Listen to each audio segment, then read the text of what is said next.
So based on my last video on the spray foam, there's been a few questions about condensation and so on. So let's talk about that.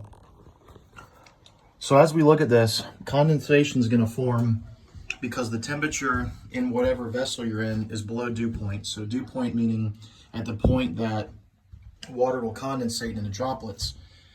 So the hard thing about a van is that anytime you're going to have an air leak, whether it could be from a gap in insulation, it could be from a door seam, it could be from the floor, you're going to have the potential to introduce air that's going to be below dew point. So I think my best recommendation for the guys that are really concerned about this, and it's also going to depend on where you're located, is to make sure you've got ventilation. So I haven't even pulled my plastic off the fan yet.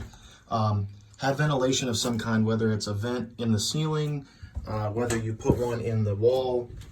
So I've got this cool one here that's got this that opens.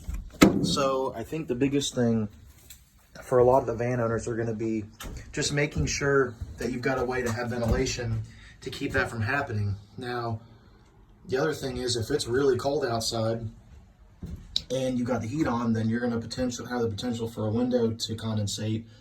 I don't know how you're going to really get around that. I deal with this stuff in homes, and so, you know, I'm not sure what the situation would be. I think it would have to be everyone's got a different scenario and what your build is and how to answer that. So, I think you're going to have condensation regardless of which way you go. I think the answer is just how do you manage it based on what you're doing.